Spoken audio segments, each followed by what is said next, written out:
잘 들립니다.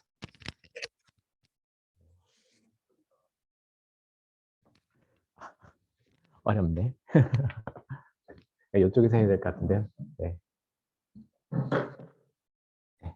최대한 제가 저쪽 화면을 봐야 돼서. 네.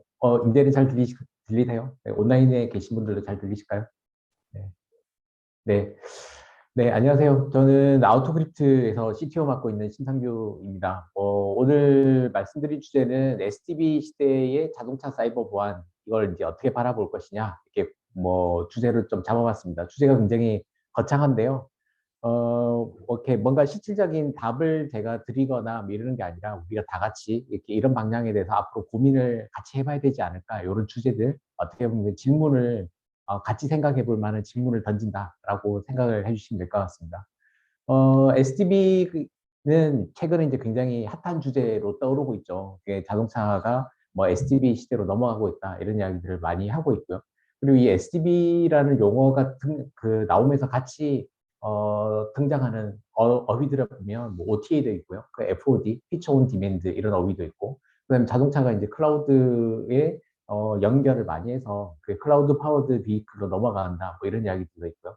그리고 이게 자동차의 서플라이 체인하고는 별도로 소프트웨어가 딜리버리 되는 네트워크에 대해서도 고민이 좀 필요한 뭐 이런 이야기들도 있습니다. 그리고 이 자동차의 소프트웨어가 사용자의 선택권으로 넘어가면서 이게 자동차가 굉장히 개인화되고 이런 것들에 대한 이야기들도 같이 있죠. 그리고 오늘 우리가 모인 이유는 사이버 시큐리티 때문에 모였으니까, 이런 SDV가 됐을 때 이게 사이버 시큐리티를 우리가 어떻게 바라볼 거냐, 이런 문제에 대해서 좀 말씀을 드리려고 합니다. 자동차에서 이제 SDV 이야기를 하고 있는 거는 그 테슬라의 영향이 당연히 많이 큰 것 같습니다. 이렇게 테슬라의 매출 구조나 이런 것들을 보면 그 FSD, 이게 소프트웨어 모듈을 딜리버리해서 판매해서 얻는 수익이 굉장히 이제 많이 올라가고 있다, 뭐 이런 이야기를 하고 있죠. 그래서 이런 측면에서 자동차에서도 지금 약간 하울링이 있는데요. 잠시만요.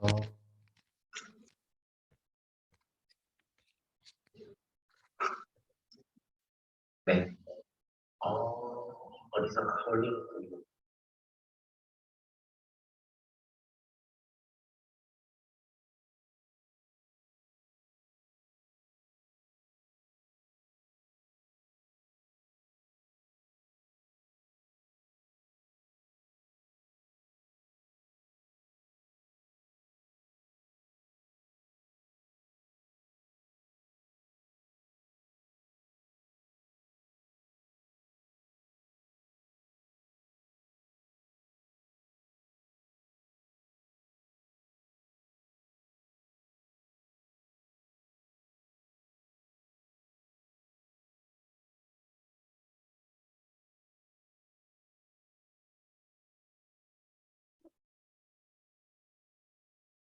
그 온라인 쪽은 소리가 안 들립니다.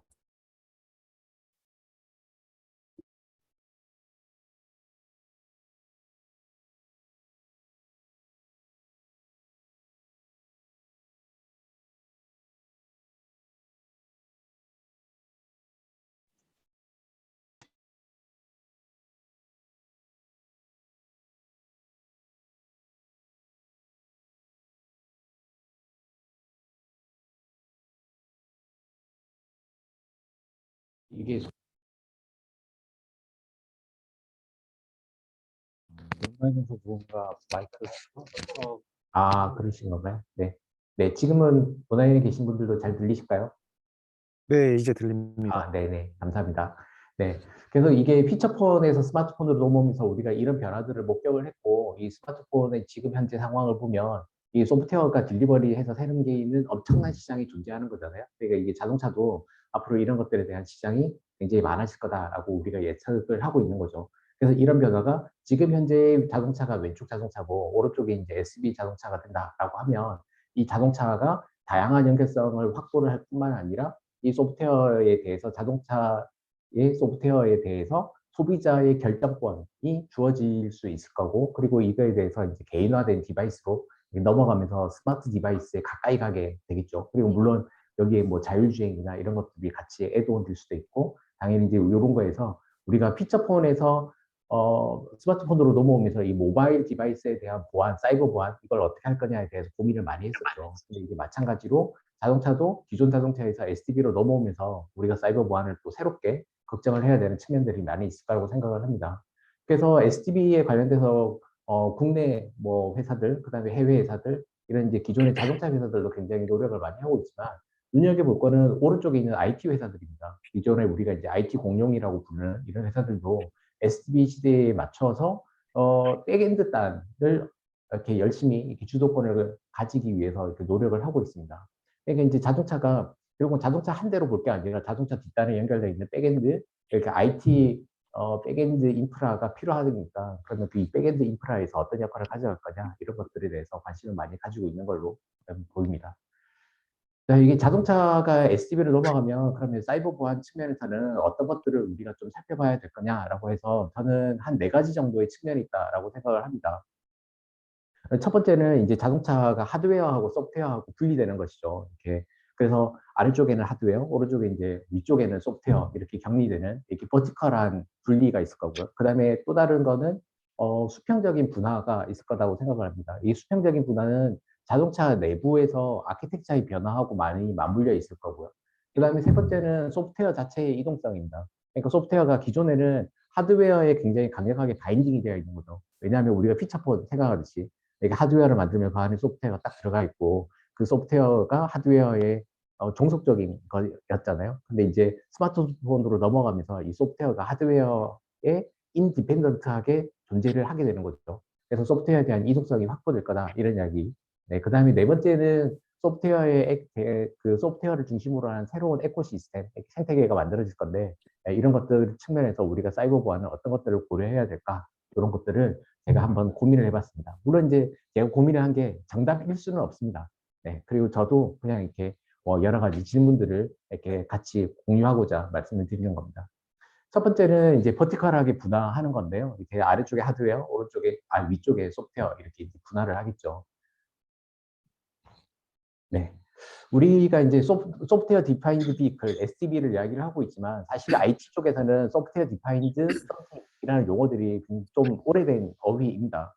첫 번째로 나왔던 게 이제 SDN이라고 소프트웨어 디파인드 네트워크이죠. 이거는 뭐 아래쪽에 있는 라우터나 스위치나 이런 것들을 어플리케이션 레벨에서 컨트롤하기 위해서 만들어진 기술이죠. 그래서 네트워크를 굉장히 효율적으로 관리하기 위해서 나온 기술이고 왜 이런 것들이 이제 확대되면서 소프트웨어 디파인드 데이터 센터 이런 것들도 만들어졌었죠. 네, 그리고 이게 이제 스마트폰이나 이런 것들도 당연히 이렇게 소프트웨어 디파인드 썸띵으로 우리가 이해를 할 수가 있고 한편은 이제 이런 맥락에서 보면 SDB라는 게 아래쪽에 있는 하드웨어하고 인디펜던트하게 소프트웨어만에 동작하는 새로운 레이어가 존재할 수 있는 이런 여지가 생겼다라고 생각을 합니다. 그래서 이런 측면에서 보면 그러면 아래쪽에 하드웨어가 하드웨어 서플라이 체인을 통해 가지고 그 티어 1, 2, 3 이렇게 거치고 OEM을 통해서 최종적으로 산출물로 자동차가 만들어지는 거잖아요. 근데 이 자동차가 만들어진 거하고는 별개로 소프트웨어가 별도의 채널에 의해서 소프트웨어가 공급이 되겠죠. 이게 이제 소프트웨어 딜리버리 네트워크가 새로 만들어지는 거고 요거에 의해서 그걸 중심으로 해서 이제 소프트웨어 생태계가 만들어지는데 그러면 이 자동차를 생산하는 고객한테 자동차를 딜리버리하는 거의 역할을 최종 책임은 제조사가 지는 거잖아요.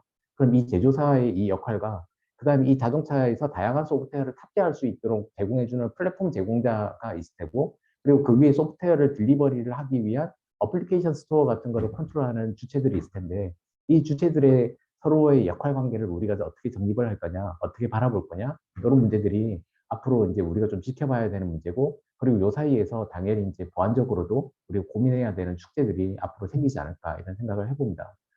그리고 이게 우리가 또 중요하게 생각해 봐야 되는 거는 하드웨어가 딜리버리 되는 시간이랑 타임이랑 그다음에 이제 소프트웨어가 딜리버리 되는 시점이랑 이게 서로 시점이 안 맞단 말이죠. 그러니까 하드웨어가 먼저 공급되고 소프트웨어 그다음에 공급되니까 그러면 실제로 이게 동작을 할 때는 그렇지만 하드웨어와 소프트웨어가 같이 뭔가 묶여가지고 같이 한 번에 동작을 하겠죠. 그러면은 보안 입장에서는 이 하드웨어와 이 소프트웨어를 같이 묶어서 테스트를 해보거나 평가를 하고 분석을 해봐야 되는데 사실 이거의 치점을 맞추는 게 굉장히 어렵게 됩니다. 왜냐하면 하드웨어가 먼저 만들어지고 소프트웨어 그 이후에 한참 있다가 만들어지고 이게 몇 년 뒤에 새로운 소프트웨어가 또 나올지는 모르잖아요. 그럼 이런 것들에 대해서 테스트를 우리가 긴밀하게 어떻게 할 거냐 이게 이제 굉장히 어려운 숙제로 앞으로 만들어지지 않을까 이런 생각을 해봅니다.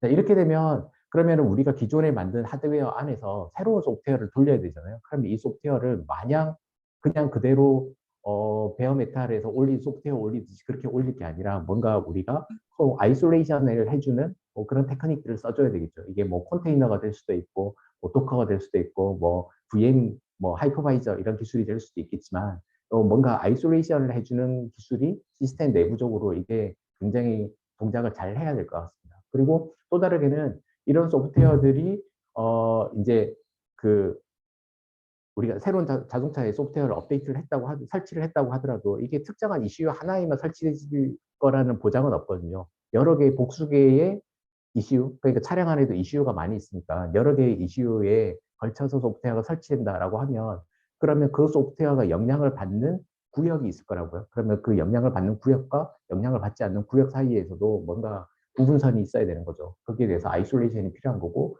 그리고 이 아이솔레이션이 우리가 충분히 잘 동작하고 있는지에 대해서 모니터링도 지속적으로 해야 될 테고, 그리고 이런 것들이 시스템의 무결성을 바탕으로 해서 동작해야 되니까 앞으로 우리가 이런 것들을 우리가 안정적으로 어떻게 컨트롤할 거고 잘 살펴볼 수 있느냐, 이런 것들이 중요한 주제가 되지 않을까 생각을 합니다.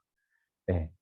그러면 우리가 이런 것들을 앞으로 이제 어떻게 좀 이제 좀 줄여볼 거냐. 예, 그리고 또 이제 보안을 관리하는 측면, 그러니까 CSMS라고 이야기하지 않습니까? 사이버 시큐리티 매니지먼트 시스템 측면에서 그럼 이걸 우리가 어떻게 가져갈 거냐. 이 생각해 보면, 그러면 기존에 우리가 지금 현재 자동차를 만들어서 생산해서 출시를 한다라고 하면 왼쪽 상태가 되겠죠. 그러니까 어떤 어플리케이션이 설치될지는 몰라요. 그래서 지금 현재 왼쪽 상태 기준으로 자동차 제조사가 CSMS를 시행을 하겠죠. 그걸 이제 관리를 할 테고. 근데 소프트웨어가 한참 지나서, 그러니까 어떻게 보면은 자동차 제조사가 더 이상 양산은 안 하고, 그냥 이제 소비자들이 자동차를 운영만 하는 이런 상태에서도, 자동차에 새로운 소프트웨어는 계속 설치되잖아요. 네. 그러니까 예를 들어서 핸드폰 제조사가 이 특정한 모델을 더 이상 생산을 안 하지만 소비자는 계속 쓰고, 그 다음에 모바일 앱은 계속 다운로드를 받을 거잖아요. 자동차도 마찬가지로 그런 상황이 됐을 때, 그럼 이 사이버 시큐리티의 관리 책임을 어떻게 가져갈 거냐. 그럼 이게 제조사랑 소프트웨어를 제공해주는 이 제조사 사이에서의 그 콜라보레이션이 필요하겠죠. 네, 이런 것들의 체계를 우리가 어떻게 만들냐인 건데, 지금 현재는 이 소프트웨어만 별도로 딜리버리하는 회사에 대한 CSMS 책임이나 이런 것들에 대해서 우리가 아직은 이야기를 안 하고 있거든요. 근데 앞으로는 이게 이제 중요한 시점이 되겠죠. 그래서 이런 것들도 같이 고민을 해나가야 되는 문제인 것 같습니다. 네, 그리고 이제 두 번째는 자동차의 이제 수평적인 분화인데요. 이건 자동차 내부 아키텍처하고 좀 관련이 있습니다.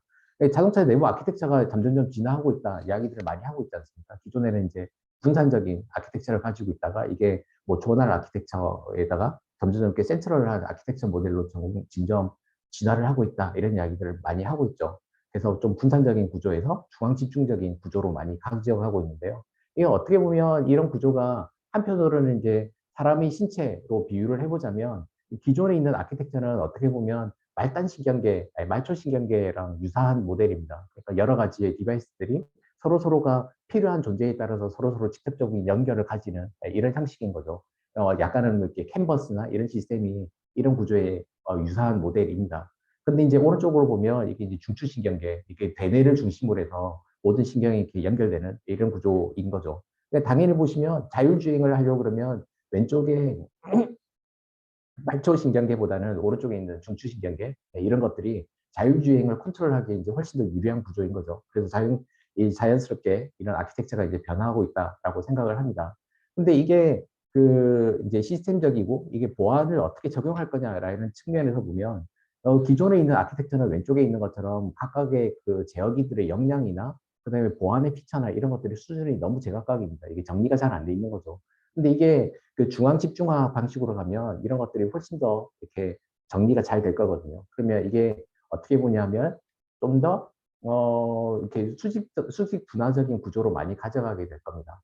그러면은 이게 단순히 이제는 기존에는 그 ECU가 동작하면 ECU 하나만 동작을 하고 주변의 ECU는 그러면 특정한 ECU가 동작하는 거에 대해서 참조를 해서 따라 움직이는 이런 방식이었잖아요. 근데 이번에 이제 우리가 지금 하고 있는 새로운 구조는 중앙에 있는 녀석이 주변에 있는 다른 이슈들, 제어기들한테 명령을 내려줘야 되는 상하의 수직 구조를 가지게 되는 거지 않습니까? 그러면은 가운데 있는 녀석은 당연히 퍼포먼스를 많이 가지고 능력도 많이 가지게 되는 거고, 그 다음에 말단에 있는 거는 이렇게 능력을 적게 가지고 있는 거죠. 근데 문제는 사람 인체로 비교해 보시면, 그러면 대뇌는 소중하니까 대뇌에는 약물을 엄청 많이 투여해서 보호를 많이 해야 되고, 손발은 그럼 중요도가 떨어지니까 보완은 적게 해야 되느냐? 그건 아니지 않습니까? 보완은 같이 해야 되는 거죠. 그리고 같이 하려고 그러면 이게 문제가 훨씬 더 복잡해집니다. 왜냐하면 보안이라는 게 컴퓨터 리소스를 써야 되는 건데, 근데 어떤 애는 컴퓨터 리소스를 조금밖에 안 가지고 있고, 어떤 애는 컴퓨터 리소스를 많이 가지고 있잖아요. 컴퓨터 리소스 측면에서 비대칭적인 구조인 거죠. 이 비대칭인 구조에서 수평적인 보안 구조를 어떻게 만들어낼 거냐. 이게 우리가 앞으로 좀 해결해야 되는 숙제이지 않을까 생각을 합니다. 그래서 이런 것들에 대해서 사실은 이제 기존의 다른 프로젝트들이 고민들을 좀 했었습니다. 여기 요 그림에서 보시는 게 이제 에비타 프로젝트랑 그다음에 TPM의 그 TCG 그룹에서 정리하고 있는 TPM의 구조인데요. 보시면은 성능이 좋은 애는 보안 스펙을 좀 높은 걸 쓰고, 그다음에 덜 중요한 거는 좀 가벼운 스펙을 쓰자, 이런 식의 컨셉을 오랫동안 생각을 했었거든요. 근데 이제 이거는 이 단순히 이런 구조에서 끝나는 게 아니라 우리가 앞으로 해야 되는 거는 이런 하이엔드의 디바이스랑 그다음에 로엔드의 디바이스 사이에서 보안을 위한 협업 구조를 만들어야 되는 거죠. 단순히 나는 이렇게 성능이 좋으니까 나는 이렇게 나 자신을 뭐 열심히 보호하고, 나는 성능이 적으니까 나는 뭐 보안을 조금만 해도 돼, 이런 게 아닌 거죠. 그 두 개가 같이 긴밀하게 합조 구조가 되어야만 보안이 완성되는, 이런 걸로 이해를 해야 될 것 같습니다. 그렇게 되면 이게 단순히 ECU 하나하나의 보안 수준을 어떻게 끌어올 거냐가 아니라 아키텍처 전체에서 자동차의 전체 보안 수준을 어떻게 상향 평준화할 거냐라는 거죠. 그렇게 되면 성능이 모자라는 ECU에 모자라는 보안 기능을 성능이 남아도는 ECU가 어느 정도는 역으로 커버를 해줘야 되는, 그런 기법들이 필요하겠죠. 이런 것들에 대해서 종합적으로 우리가 같이 고민을 할 필요가 있고, 그리고 일부는 자동차 내부에서 소화가 다 안 된다라고 하면 그런 외부의 클라우드나 이런 것들의 도움을 얻어서 우리가 보안의 전체 수준을 끌어올릴 수 있는 이런 방법들을 생각을 해야 되겠죠. 네, 그 다음에 이제 세 번째는 소프트웨어의 이동성인데요. 소프트웨어의 이동성이라는 게 앞에서도 잠깐 말씀드렸습니다만, 우리가 소프트웨어 개발사 입장에서 한번 생각을 해보세요. 소프트웨어 개발사 입장에서 소프트웨어를 개발을 했어요. 근데 이 소프트웨어가 특정한 하드웨어에서만 동작해. 이걸 바라는 데는 아무도 없겠죠. 이 소프트웨어가 A라는 컴퓨터에서 돌면 당연히 B 컴퓨터에서 돌아야 되고 C 컴퓨터에서 돌았으면 좋겠고, 이런 걸 이제 희망을 하는 건데요. 그럼 자동차도 마찬가지로 그런 시대를 바라보고 있다라고 저는 생각을 합니다. 그러면은 소프트웨어가 만들어졌는데, 이 자율주행 소프트웨어든 아니면 모빌리티 서비스든 이런 서비스가 만들어졌는데, 뭐 특정한 차종 몇 년씩 여기에만 동작하는 게 아니라 다양한 자동차에서 돌아야 되는 거니까, 그러면 이거는 어떻게 보면 소프트웨어의 자체가 이동성이 있어야 되는 거죠. 소프트웨어가 이 컴퓨터에 설치될 뿐만 아니라 다른 컴퓨터에도 설치해서 동작 가능해야 되는 이동성을 가져야 된다라고 저는 생각을 합니다. 그럼 이런 측면에서 이렇게 스마트폰의 앱스토어는 굉장히 좋은 사례라고 생각을 합니다. 기존에는 우리가 이제 특정한 오른쪽에 있는 게 이제 지금 현재 자동차죠. 예. 우리가 소프트웨어를 만들었다고 하더라도 이 서비스 레벨의 어플리케이션을 다른 자동차에 넣기 위해서는 개별적으로 수정을 해서 새로운 버전의 소프트웨어를 만들고 그 소프트웨어를 각각의 자동차에 설치를 해야만 되는, 이런 방식인 거죠. 근데 왼쪽에 스마트폰의 사례를 보시면 어떤 앱이든 앱스토어에 등록만 하면 그 앱이 적절하게 해당되는 스마트폰에 설치가 되는 거죠. 이건 대중에는 설치가 안 되는 스마트폰도 있죠. 네. 근데 어지간한 최신 폰들에는 다 설치가 되잖아요. 네. 이런 식의 이제 접근법이 좀 필요합니다. 자, 이렇게 보면은 이 문제를 우리가 생각을 어떻게 해야 되느냐. 이건 생각보다 해결하기 어려운 문제일 수도 있습니다. 예, 각각의 자동차들이 있고 이 자동차들은 다 성능이 제각각입니다. 그리고 탑재되어 있는 ECU도 하드웨어적으로 다 제각각이겠죠. 그리고 그게 올라가는 플랫폼도 제각각일 겁니다. 그렇게 되면 여기에 포함되어 있는 보안적인 피처들도 다 제각각일 거거든요. 그런데 위에 올라가는 어플리케이션은 이게 동작하기 위해서 필요한 보안의 요구사항들이 있을 거거든요. 그럼 이 어플리케이션이 동작하기 위해서 필요한 보안 피처가 있고, 그 다음에 이 소프트웨어를 실행시키려고 하는 하드웨어와 플랫폼 입장에서 제공해 줄 수 있는 보안 피처가 있는데 그 두 개가 맞아야 되는 거잖아요. 네, 그런 측면에서 보면 이게 이제 생각보다 쉽지는 않은 문제인 것 같습니다. 자, 그러면은 우리가 어떤 어플리케이션이 있어요. 이 어플리케이션이 특정한 자동차에서 다운로드 받아서 실행시켜서 설치할 수 있느냐, 딜리버리를 우리가 할 수 있느냐, 이렇게 측면을 보면, 그러면 이 자동차가 제공해 줄 수 있는 하드웨어적인 보안 피처, 그 다음에 플랫폼적인 보안 피처들이 어느 정도 수준까지 제공해 줄 수 있는지에 대해서 우리가 알아야 되겠죠. 그래서 이 특정한 스마트 설치될 수 있느냐, 구동될 수 있느냐, 이거에 대해서 이제 결정을 해봐야 되는 거고, 그걸 만족하는 충분한 수준이 될 때, 그럼 그 자동차에는 소프트웨어를 딜리버리를 할 수 있겠죠. 그럼 그 자동차를 타는 고객은 그 소프트웨어를 구매해서 이렇게 이용을 할 수가 있게 되는 거고요. 그래서 이런 식의 변화가 좀 필요할 것 같습니다. 이렇게 이런 구조가 되려면 그러면 자동차 하드웨어가 어떤 보안 피처들을 제공해 줄 수 있는지, 그러면 물리적인 거에 대한 스펙에 대한 프로파일이 있어야 되고, 그 다음에 그 자동차에 탑재되어 있는 플랫폼으로서의 보안 피처가 어떤 것들이 제공 가능한 건지에 대해서 프로파일이 있어야 되거든요. 그 두 가지가 있어야 그럼 어플리케이션 입장에서는 나는 내 서비스, 내 어플리케이션이 구동되기 위해서 이런 보안 피처가 밑에 깔려 있어야 이게 구동 가능해 라는 것을 정의를 할 수가 있으니, 결국은 소프트웨어가 어플리케이션이 필요로 하는 보안 스펙이 있을 테고, 그 다음에 자동차가 제공해 줄 수 있는 보안 스펙 프로파일이 있는데, 이 두 개를 서로 비교해서 우리가 결정을 해줄 수 있는 이런 구조가 필요한 거죠. 그러면 자동차 제조사에서는 그 내부의 이슈의 어떤 보안 스펙이나 이런 것들이 제공 가능한지에 대해서 앱스토어나 이런 데에서 알아야 되겠죠. 물론 이제 이 앱스토어를 뭐 자동차 제조사가 직접 운영한다, 그러면 문제가 조금 더 쉬워질 테고, 만약에 그 앱스토어를 불특정에 누군가가 다른 데에서 제공한다라고 하면 그 문제는 또 해결하기 또 어려운 문제가 되겠죠.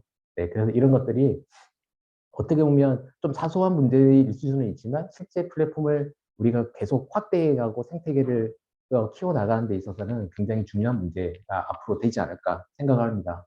우리가 굉장히 그 스마트폰에서 성공한 앱스토어로 애플의 앱스토어, 그다음에 구글의 구글 플레이를 언급을 합니다. 근데 한편으로는 뭐 안타깝지만 삼성이 만들었던 삼성 뭐 앱스토어나 이런 것들은 잘 안 됐었죠. 왜냐하면 생태계가 이렇게 잘 온전히 만들어지지 않았거든요. 근데 그 생태계가 왜 만들어지지 않았냐라고 생각을 해보면 굉장히 중앙에서 집중적인 구조를 만들었고, 그걸 하면서 개발자들한테 API나 그 내부의 스펙이나 이런 것들을 개발사들이 접근할 수 있는 정보들에 대해서 굉장히 인색했거든요. 그러다 보니 생태계가 제대로 잘 안 만들어진 거죠.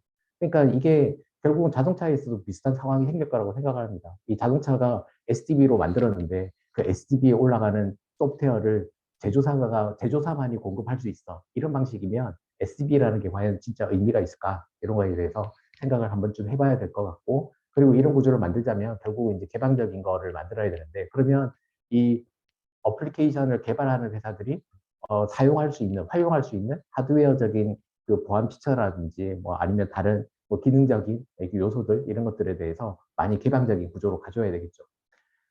네. 자, 그림이 멀리서 만들었더니, 네. 네. 그리고 이제, 이렇게 되면은 조금 이제 또 다른 측면을 한번 또 생각해 볼 필요가 있습니다. 우리가 이제 소프트웨어가 만약에 설치가 된다라고 생각을 해보죠. 자동차는 이미 우리가 고객들이 타고 있어요. 근데 소프트웨어를 내가 구매를 해서 결제를 하고 설치를 해서 다운로드 받아서 사용하고 싶단 말이죠. 그러면 이렇게 다운로드를 받고 싶으면 받아서 사용하고 싶어요. 그러면은 이제 일단은 스펙은 비교하겠죠. 아까 제가 앞에서 좀 전에 말씀드린 것처럼 하드웨어가 제공해 줄 수 있는 스펙이 있고, 그다음에 이 어플리케이션을 구동하기 위해서 필요한 요구사항이 있는데 요거 두 개가 맞냐 안 맞냐 이거 비교해가지고 맞으니까 설치 가능 해서 설치를 해요. 근데 설치를 하면 그냥 설치가 되느냐? 사실은 그렇지는 않을 겁니다. 왜냐하면은 이 하드웨어가 그 기능을 가지고 있다는 거랑 그 기능이 액티베이션 되어 있는 거랑은 다르거든요. 네. 그러면은 이 자동차의 현재 상태가 그런 그 예를 들어서 뭐 이렇게 하드웨어적인 컨피규레이션이나 세팅을 바꿔줘야 될 수도 있고, 아니면 플랫폼에서도 뭔가 권한을 열어주거나 뭐 이렇게 설정을 바꿔줘야 될 수도 있는데, 그럼 이런 것들에 대해서 이렇게 설정을 내려 보내줘야 되겠죠. 그러면 앱스토어에서 우리 고객이 이 어플리케이션을 설치하려고 해라는 거는 알려줄 수 있겠죠. 근데 그거를 플랫폼을 관리하거나 그 다음에 이제 하드웨어를 관리하는 이 제조사들 이런 기업들에게 뭔가 정보를 줘야 되잖아요. 그래야 이 플랫폼의 세팅을 바꿔주고 하드웨어 컨피그레이션을 조정을 해줄 텐데 그럼 이런 것들에 대한 채널은 우리가 어떻게 확보할 거냐 이런 것들이 좀 문제가 될 것 같습니다. 자, 그 다음에 그런 식으로 이제 조정을 한다고 하더라도 또 다른 문제가 있습니다. 왜냐하면 그 ECU 안에 기존의 다른 어플리케이션이 동작을 해요. 하고 있어요. 근데 그 어플리케이션이 요구하는 요구사항이나 이런 것들이 또 다를 수 있잖아요. 근데 또 다른 어플리케이션을 새로 추가로 설치를 하려고 한단 말이죠. 그러면 이건 보안에 요구하는 요구 수준이나 뭐 기능적인 제한이나 이런 것들이 다르기 때문에 서로 이게 두 개가 상충할 수도 있거든요. 두 개가 맞아떨어지면 그 두 개의 어플리케이션을 같이 동작할 수 있겠죠. 근데 이게 서로 안 맞아. 그럼 이렇게 설치를 못 하게 될 거잖아요. 근데 이거를 고객들에게 어떻게 납득시킬 거냐. 이런 어려운 문제죠. 보안적으로는 필요한 문제이긴 합니다. 근데 이게 또 서비스적으로 고객들에게 설명할 수 있어야 되는데, 네, 과연 이게 쉬운 문제일까? 네, 이런 것들에 대한 고민, 이런 것들도 앞으로 필요할 것 같습니다.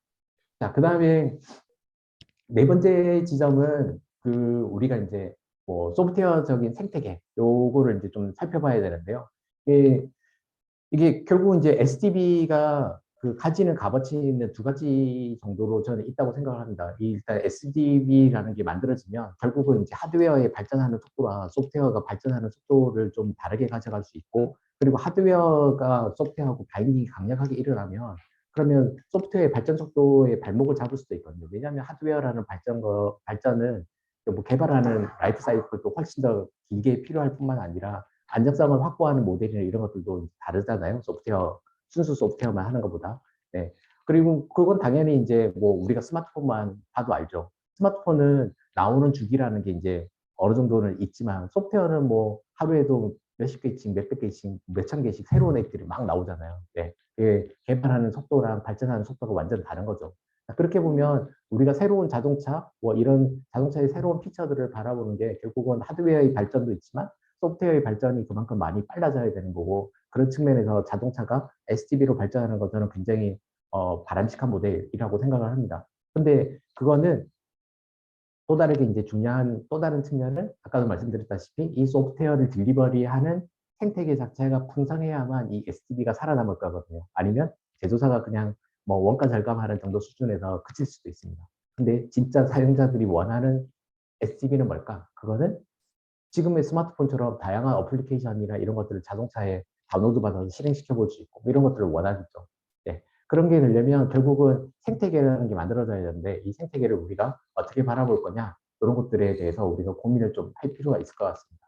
이 자동차를 단순하게 모델링을 한다 그러면 자동차에 하드웨어가 있고 그 이슈 하나만 이렇게 있는 자동차다라고 생각을 하면 이 자동차의 이슈 안에는 하드웨어라는 게 있고 그 위에 소프트웨어 플랫폼이 있고 그다음에 소프트웨어 어플리케이션이 실행되는 이런 구조겠죠.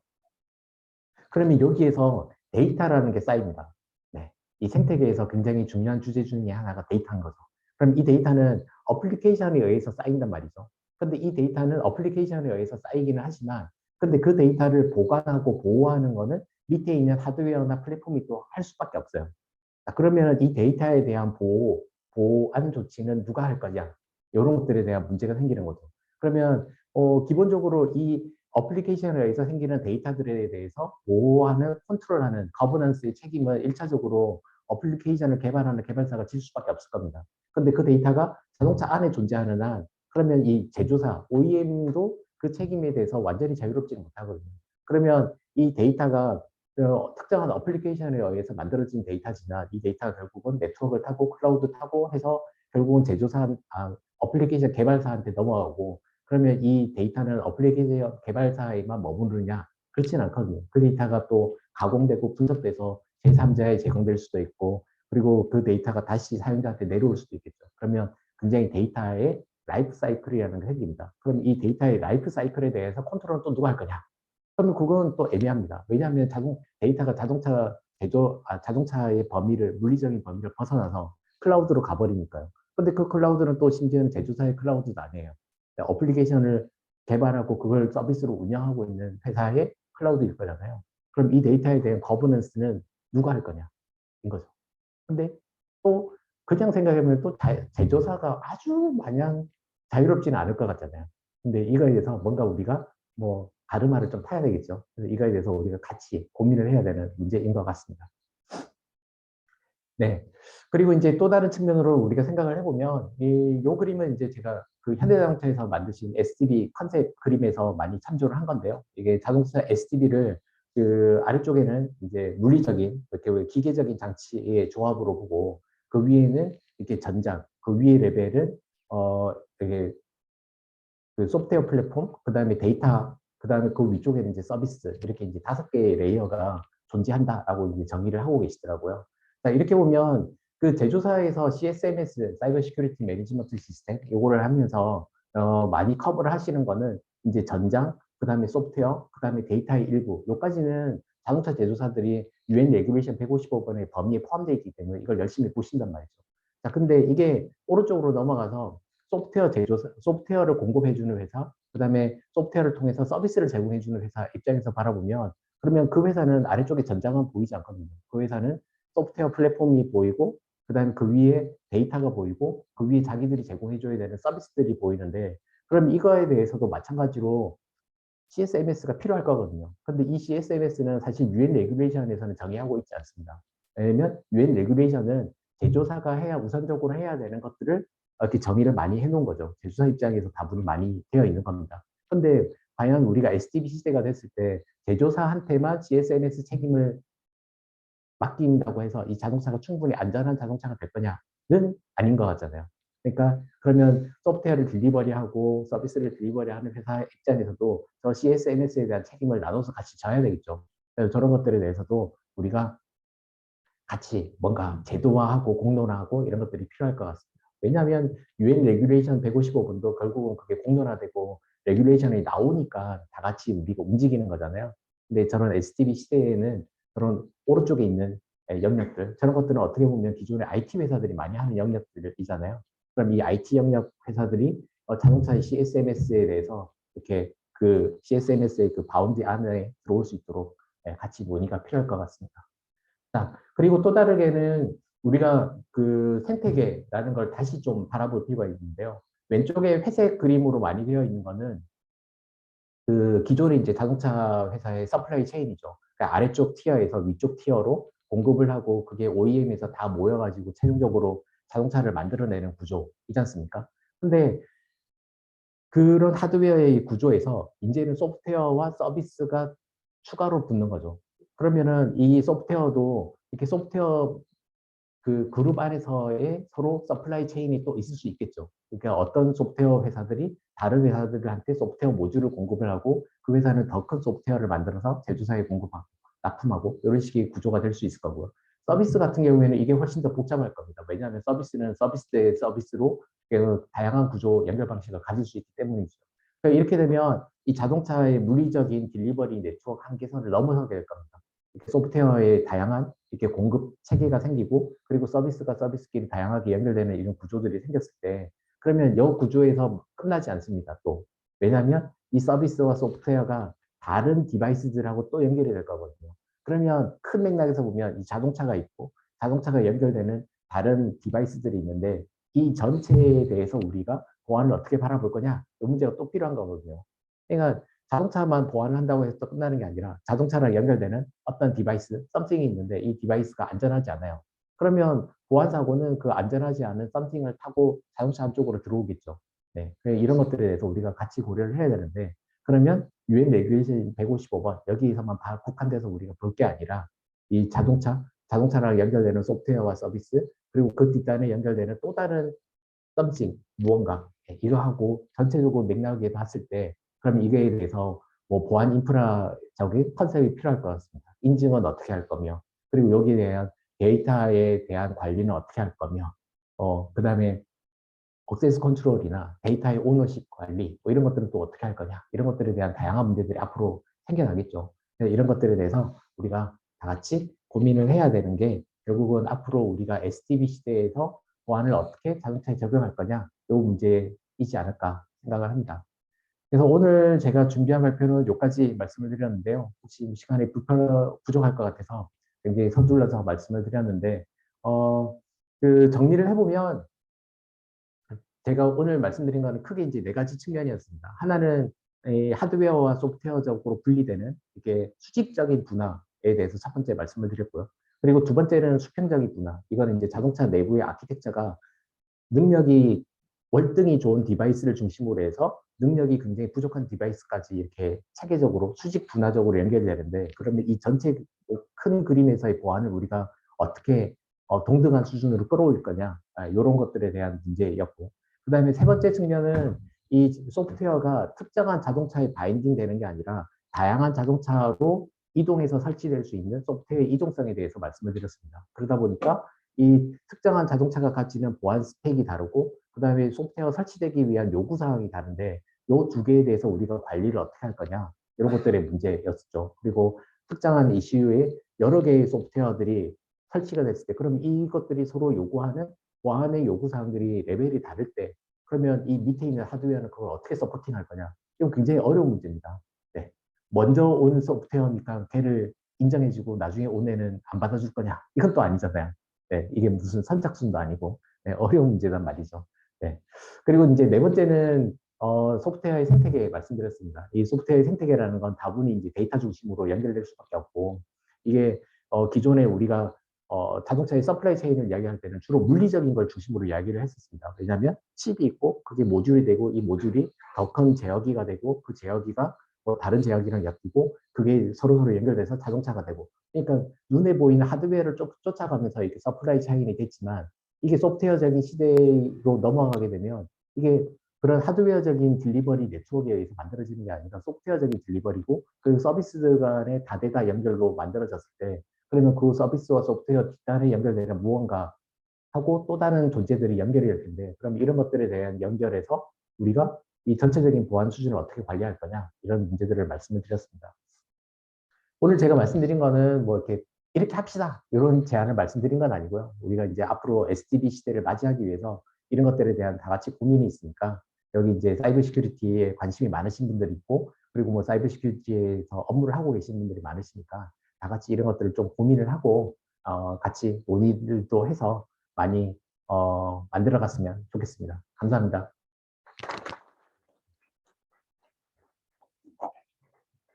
질문이 있으신 분 있습니까? 그럼 질문 하나 드리겠습니다. 네. 죄송하지만 마이크를 드릴 테니 마이크에다가 좀 말씀해 주시겠습니까? 네, 안녕하세요. 저는 텔레칩스 최용이라고 합니다. 예, 말씀하신 발표 잘 들었고요. 감사합니다. 하나 질문이 있는데, 아까 이제 소프트웨어 생태계에서 그 어플리케이션이 개발되고 앱스토어로 다운되고 각각 SDV를 지원하는 차량에서 그게 이제 안정적으로 보안에 이슈 없이 잘 돌아야 된다는 설명을 해주셨는데요. 그거보다 가장 중요한 게 그 베이스에 있는 그 OS 레벨, 아니면 그 어플리케이션이 구동하는 그 플랫폼에 대한 어떤 그런 보안 이슈라든지 그것을 누가 담당해야 되는지도 되게 좀 중요한 이슈라고 보여지는데요. 네, 만약 그 부분이 더 이제 문제가 생긴다면 어플리케이션들이 제대로 동작하지 않을 테니까요. 그래서 네, 그 맞습니다. 부분에 대해서는 어떻게 지금 보시고 계신지 좀 궁금합니다. 네, 그래서 이제 그런 것들 때문에 각각의 이제 자동차 제조사들이 그 플랫폼을 개발하고 계시잖아요. 뭐 현대차 나름의 이제 플랫폼을 개발하시고, 그 다음에 뭐 그 해외 뭐 이렇게 벤츠나 뭐 BMW 이런 회사들도 자기들만의 이제 플랫폼을 가져가려고 하고 이제 그런 식의 노력을 하고 있는 것 같습니다. 당연히 이제 그런 플랫폼 안에는 보안을 위한 그런 이제 기능들이나 요구사항들이나 이런 것들이 이제 다 추진이 되고 있겠죠. 네. 그래서 제가 오늘 말씀드린 거는 그런 플랫폼을 안전하게 어떻게 만들 거냐, 요거는 당연히 해야 되는 이야기입니다. 그러니까 이제 뭐 질문해 주신 선생님의 의견은 당연히 맞습니다. 그거 해야죠. 네. 근데 오늘은 제가 말씀드린 거는 그거는 어차피 이제 각 회사들이 열심히 노력을 많이 하고 계시니까 그거는 언젠가는 잘 된다라고 가정을 하고, 그럼 그 다음에 일어날 일이 뭐가 있을까, 그거에 대해서 이제 말씀을 드린 겁니다. 네, 순차적으로 생각하면 그게 다 돼야죠.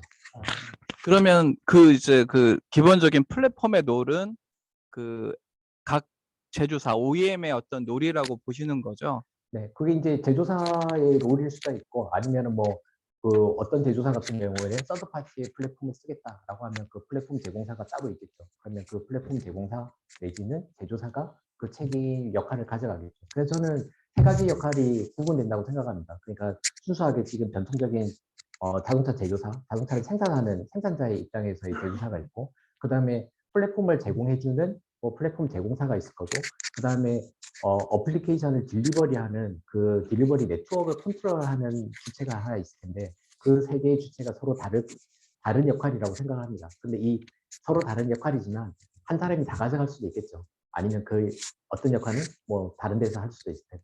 일단은 그 역할이 세 개가 별개로 있다라고 생각합니다. 네, 감사합니다.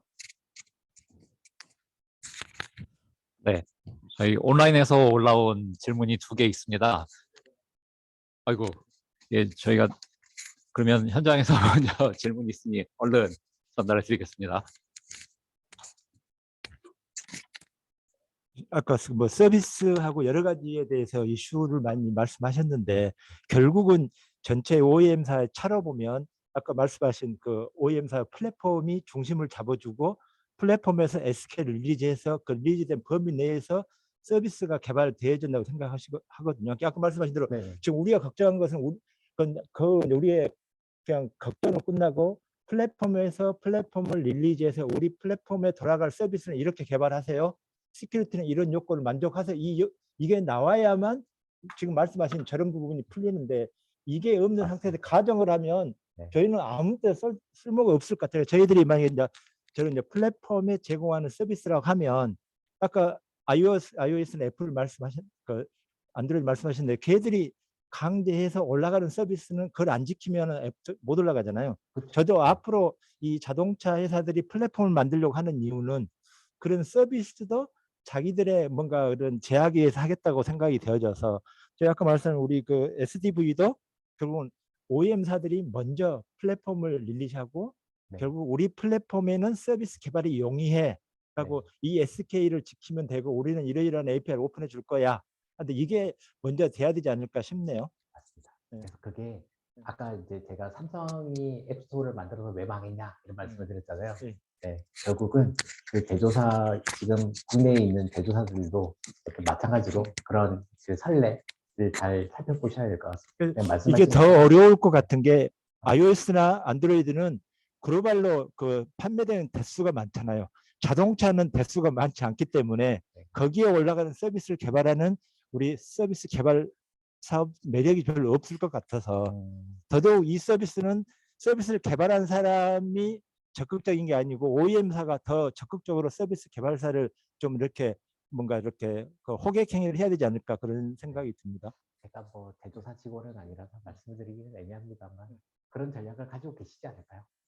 가지고 계실 거라고 믿고 그래서 있습니다. 삼성이 그 플랫폼에 실패했던 이유도 제가 생각하기에는 결국 삼성이 판 대수 애플이나 안드로이드가 판 대수의 차이 때문에 서비스를 개발했던 결국은 그 받아도 SK 릴리즈에서 막 호갱행위라고 어느 틈에는 공동으로 개발 행위를 해가지고 이렇게 플랫폼을 오픈하고 했는데도 결국 그 제품 자체가 많지 않기 때문에 서비스를 개발해서 그 이익을 본 사람들은 결국 다운로드 돈이잖아요. 그래서 저도 자동차가 좀 그 IoT 쪽을 많이 좀 따라가야 되지 않을까 그런 생각이 좀 듭니다. 네, 좋은 의견 감사합니다. 시간 관계상 다른 분들의 의견을 좀 들어보고 예. 될 것 같은데요. 시간 관계상 다른 분들의 질문은 네, 제가 네. 채팅창에 네. 연사님께 제가 들어서 별도로 알려드리겠습니다라고 네. 벌써 썼습니다. 네. 다시 한번 아우토크립트의 심상규 CTO님께 박수 보내주시면 감사하겠습니다. 감사합니다.